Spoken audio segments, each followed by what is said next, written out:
Jessica Tandy and Hume Cronin in The Marriage.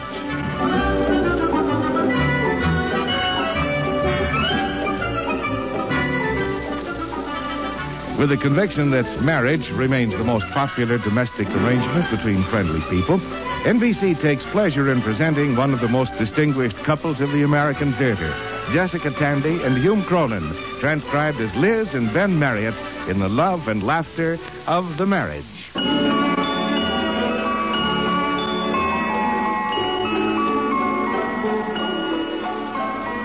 When Emily was 1 year old, she used to spend 12 hours a day crawling around the apartment, hanging onto my skirts. I felt something like a convict with a ball and chain that had to be fed, bathed, and changed. I remember longing for her first steps so I could be free. Of course, as soon as she learned to walk, she developed the habit of taking the clothes out of the laundry hamper and dropping them all neatly in the toilet.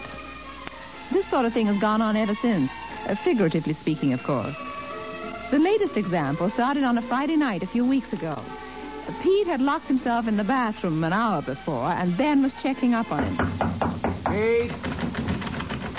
Peter! I'm in the tub, Pop. You stay in much longer, you'll come out looking like a prune. Okay, Pop. One of these days, he's going to develop webbed feet. He's reading again. 20,000 Leagues Under the Sea. Well, that's appropriate. Pete, you get out of that tub. Emily has a date. Okay. Well, there's no rush, Mom. Bobby's coming over for you, isn't he, Emily? It is Bobby. Naturally. Where are you going tonight, dear? Oh, I guess we'll just hang around. Well, you can use the phonograph and pop corn or something or other. I was thinking of giving myself a home permanent. Well, you won't have time. Bobby will be here any minute, won't he? No, I thought he could help me. Emily. Well, why not? He's very good in chemistry. Well, you won't exactly be at your best with towels stuffed down your neck and smelling of neutralizer. Oh, my goodness, Bobby doesn't care. Emily, do you think that's fair to him? I mean, a Friday night date. What's so special about Friday night? But what did he say when he asked you for the date? Well, he didn't ask me. Well, then how do you know he's coming over? Where else would he go? Mom, do you think I should cut my bangs? Do you think this is wise? They're getting in my eyes. I mean, going out with one boy all the time. Oh, we don't go out all the time. Sometimes we just stay home. I think I'll get the permanent stuff ready. What do you think, Liz? Definitely. Definitely what? Cut the bangs. No. About Bobby. Well, if he's good at chemistry, I suppose it'll be all right. Oh, darling, you know what I'm talking about. She hasn't gone out with another boy for 6 months. Is it that long? She's only 15. Shouldn't we do something? Now, Ben, you know very well we can't do anything, not directly. How about indirectly?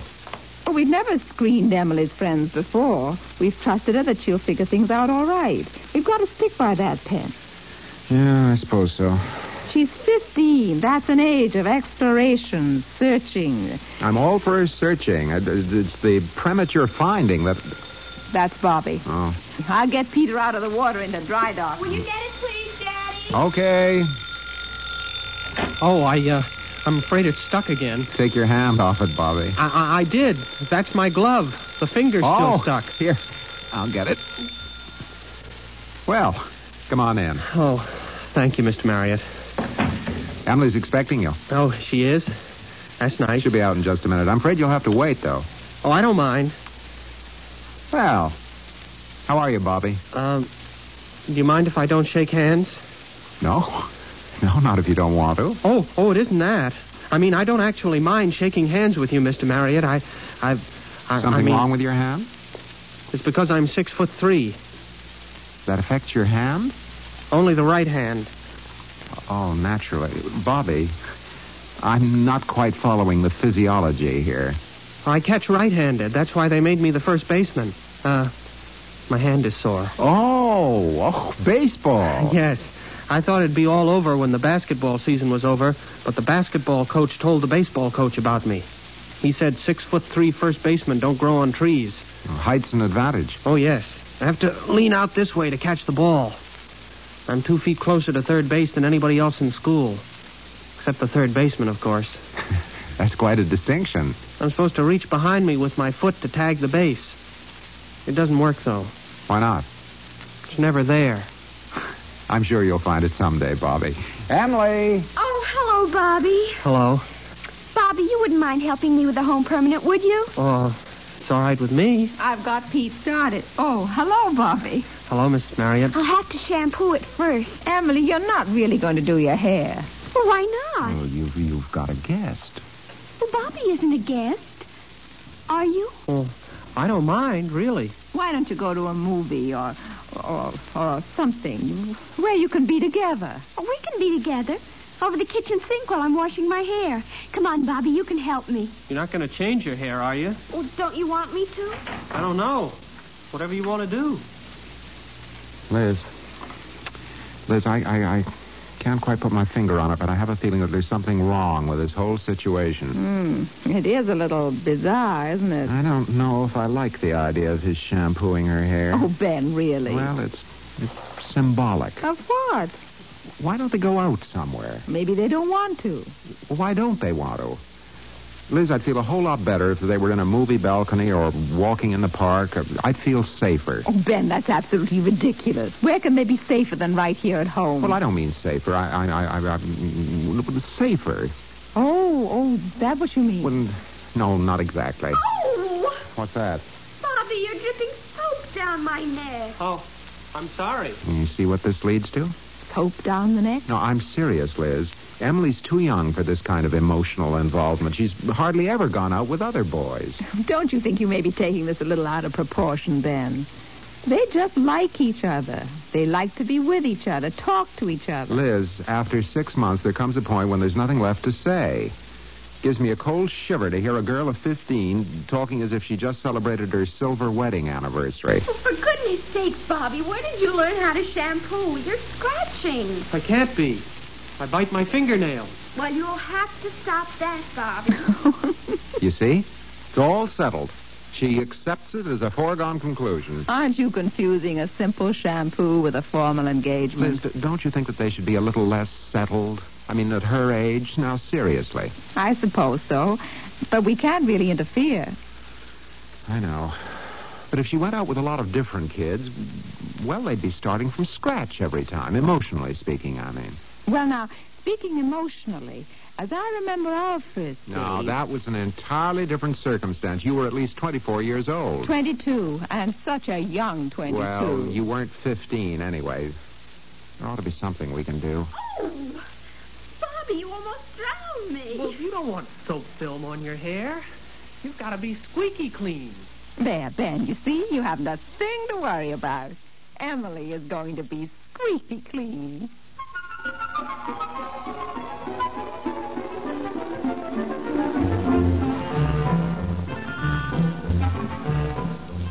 After the shampoo, Bobby helped roll Emily's hair up on those white plastic pigeon bones they use for home permanents. Bobby timed the whole operation with his sweet second hand. Just before Ben and I went to bed that night, he went into the kitchen to get a glass of milk.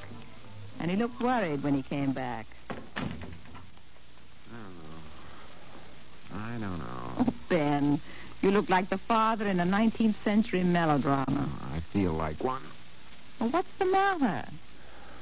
Was the light out? No, it wasn't. Well, what were they doing? Reading Is that all? separate books. Oh, Ben, really? There's something unnatural in just sitting there reading separate books. For goodness sake, we do it all the time. That's exactly what I mean. I don't know, Ben. You find the most unusual things to worry about. Do you think it's a healthy situation? Tristan and Isolde at the age of 15? Well, no. No, I don't. Oh, Ben, don't start thinking you'll toss for hours, and I've got to get up early. Ben. What?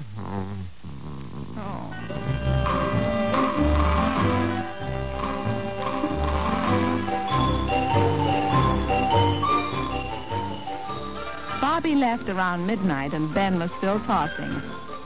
Next morning, he went off to the office for a half a day. I was sure he'd forget all about it, but after lunch, he deftly worked the conversation around to a neutral corner, and Ben dropped the bomb.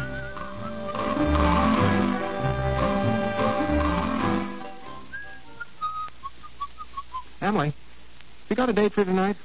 Well, not exactly. Why? I was wondering if you'd do me a favor.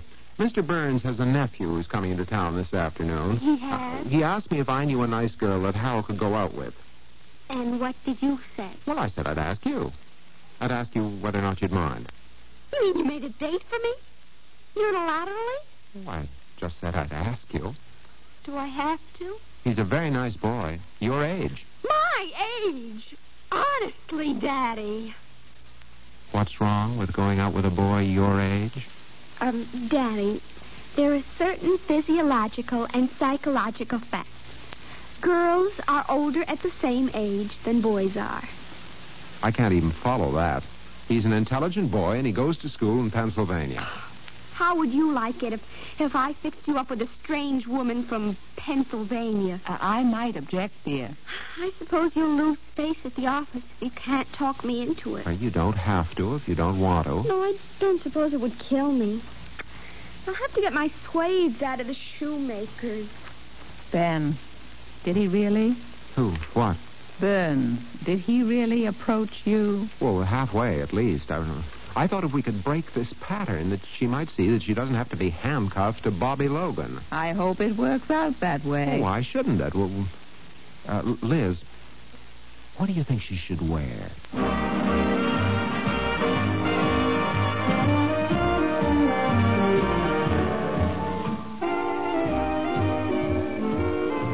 The negotiations were completed, and Harold Burns was scheduled to arrive at 8:30.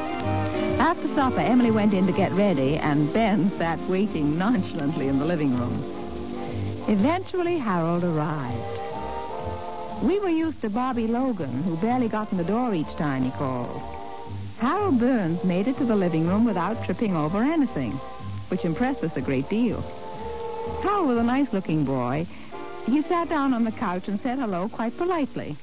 Uncle Albert sends his regards, Mr. Marriott. Oh, that's nice of him. Anything new since this morning? Emily! She'll be right out, Harold. Well, it was very nice of you and Mrs. Marriott to fix up this date for me.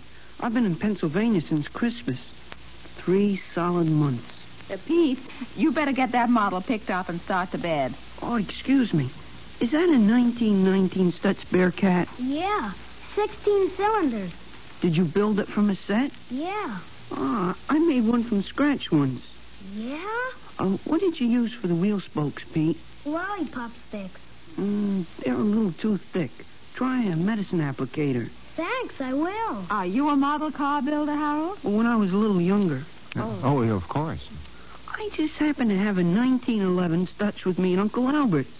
Gee, I'd like to see that. Well, how about coming over tomorrow afternoon? There are a couple of tips I could give you on gluing fenders. I've been using pins. Pipe cleaners. Pipe cleaners? Flexible bracing. I'll show you. Let me get down with you. Okay. Now, look. You take the glue. Have you got a pipe cleaner? Harold. Have you got a pipe cleaner, Mr. Marriott? No, Harold, I haven't. Harold, this is Emily. Huh? Oh, I'm sorry. Hello, Emily. It's very nice to meet you. Better not shake hands. Glue. I'm sorry I kept you waiting. Oh, that's all right. Your brother was showing me his 1919 Stutz. Gee, Uncle Albert didn't tell me he had a brother. Well, Pete usually stays home when I go out. Well, I guess we better get going. Good night, Mr. Marriott. Mr. Marriott. Good night, Harold. Good night, Harold. So long, Pete. Remember, pipe cleaners. Sure, Harold. And thanks. Bye, Mom. And don't worry. I'll be home early. Wow. Well, Boy, that's some date Emily's got. You approve of him, Pete? Sure. There aren't many guys that can build a Stutz Bearcat from scratch.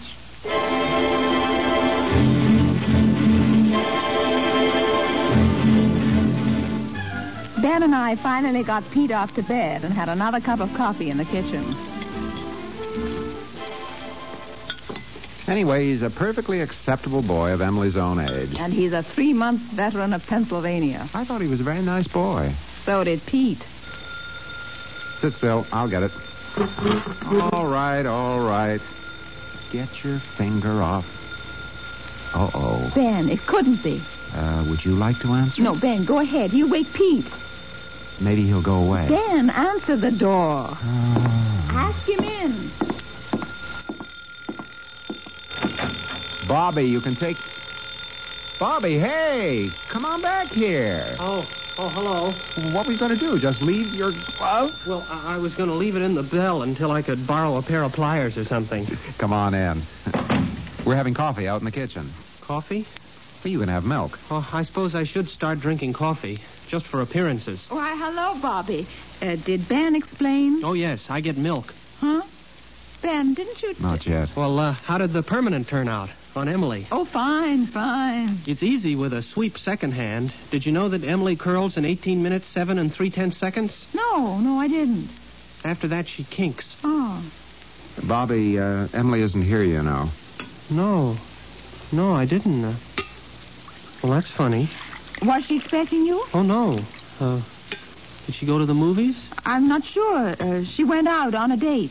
On a date? Well, that's funny. She didn't tell me yesterday. It only came up this afternoon, Bobby. A boy from school? I don't think you know him. From New York City? As a matter of fact, he's from Pennsylvania. Well, how did Emily meet anyone from Pennsylvania? Well, we arranged it. You did? Bobby, Emily's only 15. I know. Well, you see, Mrs. Marriott felt that there was no... we felt that it was better for her to... it's a little difficult to explain this to you, Bobby. Well, what did I do? Nothing, Bobby, nothing. Are you mad at me, Mr. Marriott? Oh, of course I'm not, Bobby. Is Emily mad at me? No. Well, I don't understand it then. What did you go and do this for? We got along fine. Emily didn't get me nervous. I mean, well, aren't there enough boys around? Did you have to import someone from Pennsylvania? Now, look, Bobby, you're... I don't think it's nice. For one thing, how do you know what kind of a boy this is? Emily's pretty young. Just who is this boy? Just what kind of school does he go to in Pennsylvania? Take it I'm easy. sure she's all right, Bobby. I hope so. Yeah, after all, Bobby, we are still her parents. Shh. Well, good night, Harold. I had a lovely time. Good night, Emily. Why doesn't she close the door? She's saying good night. She said good night. Emily? Mom, In the kitchen. is Daddy up? I want to talk to... Oh, hello, Bobby. Why didn't you close the door? I did. It was a long time closing. It got stuck on the mat. This is a surprise. Well, I'll bet it is. Is something the matter, Bobby? You promised you wouldn't bite your nails anymore. I'll eat them down to the elbow if I want to. Bobby, what is it? What's the matter? Well, you better ask your parents. I don't understand it at all. Bobby? I'll just drink my milk and go. Wait a minute, Bobby. Goodbye, Mr. Marriott. Mrs. Marriott. Bobby! Goodbye, Emily. Daddy, what did you say to him? Nothing. I just told him you were out, that's all. Did you have a good time, dear? Oh, sure. Wonderful. Harold is very interested in the subways. He explained all the signals to me. Was it bad, Emily? How would you like to stand in the front of the first car from Van Cortlandt Park to South Ferry in heels? You better sit down, dear. Ooh. What about Bobby? Well, I'm afraid he was a little surprised, that's all. You see, Emily, that's what I meant. It just isn't good to narrow things down so far. Narrow what down? Anything. Boys, for example. Is that why you made me go out with Harold? We didn't make you do anything, dear. I thought it was a business favor. Now, Emily, You told Bobby you didn't want him to see me? No, I didn't. Well, not exactly, anyway. That's what he meant. Daddy, you didn't have any right to do that. now don't get upset, Emily. We were worried that you seemed to spend all your time with Bobby. Well, it's my time. I like Bobby. But he isn't the only boy around, Emily. Well, at least he's interested in more important things than 1911 Stutz Bearcats. You always tell me I'm supposed to be free to make my decision. Well, you are, dear. Haven't we always treated you that way? Sure. If it's a choice between a pink sweater or a blue one, that's okay. But you didn't want me to choose what boy I wanted to be with. Oh, of course we do, dear. Just don't want you to make any mistakes. Well, I don't think Bobby's a mistake. And even if he is, he's my mistake. Doesn't matter now anyway. Emily. If he thinks I'm not old enough to decide who I go out with, he won't want me anyway. Look, Emily, we better talk this out right now. You talk it out. You and Mother. You don't need me for anything. I don't count. I'm going to bed. Emily. Oh, my. I feel awful, Ben. So do I. I just thought it was funny, the way you were worried. I was just sitting back and being amused. We had a right to try to keep her from making a mistake. I thought so. You know, she is only 15. That's still a kid. We have got some responsibility. I suppose so. Well, of course we have. Yes, we do. You know, at this time of night, the buses only run every 20 minutes. He might still be down there at the corner. Bring some ice cream back. It's the least we can do. What flavor? Oh, anything but chocolate. It's bad for her skin. Okay, I'll see if... Bobby. I forgot my glove. Come in. Come in. It's fur-lined, or I wouldn't have bothered. Ben, did you forget? Oh. Hello, Mrs. Marriott. Bobby, I was just going down after you. You were? You know, all this wasn't Emily's fault. She went out with that boy as a favor to me. A business favor. She had a terrible time, Bobby. That's too bad. She's pretty annoyed with us right now. You know, you'd do us a favor if you'd stay and... Have another glass of milk. Well, I shouldn't. One for the road? I didn't really come back for my glove, Mr. Marriott. I'll take it. I mean, well, I didn't really have any right to get sore at Emily for going out with somebody else. I thought it over at the bus stop. I thought maybe it isn't fair to Emily to stick her with just me. She might be able to do a lot better if she had the chance. Oh, I don't know, Bobby. Maybe we should all broaden our experience, especially Emily. What do you think, Mr. Marriott? Bobby, I think that's up to you and Emily. I have no official opinion on this point, and if I had, I think I'd keep it to myself. I'd better call Emily. Emily? I'm in bed. Put on your robe, dear, and come out. Bobby, would you like a chocolate milk this time, just for a change? I'm not interested in discussing any... Bobby. Oh, hello. I forgot my glove. Anyway, I wanted to apologize. It's a sort of round-robin apology. All right, Emily? All right, Daddy. Well, it's awfully late. Maybe I better go, Emily. Oh, Bobby can stay for a while, can he, Daddy? No, why not? After all, he's just like one of the family. Chocolate milk, everybody?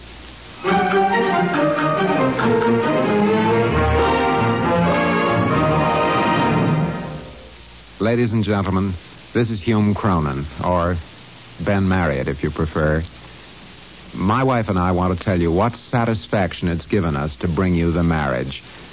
Unhappily, this is to be the last broadcast of the series. We hate to see it end, but that's the way it goes.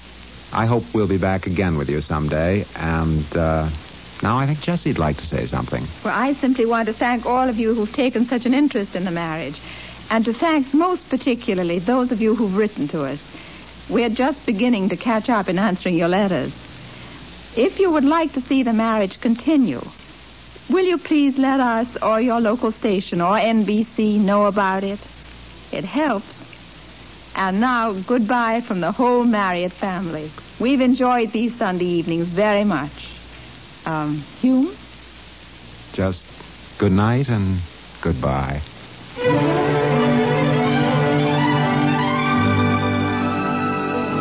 The Marriage is transcribed and written by Ernest Kenoy, with Denise Alexander heard as Emily, William Redfield as Bobby, David Anderson as Harold, and David Pfeffer as Pete. The Marriage is an NBC radio production directed by Edward King. This is Bob Denton speaking.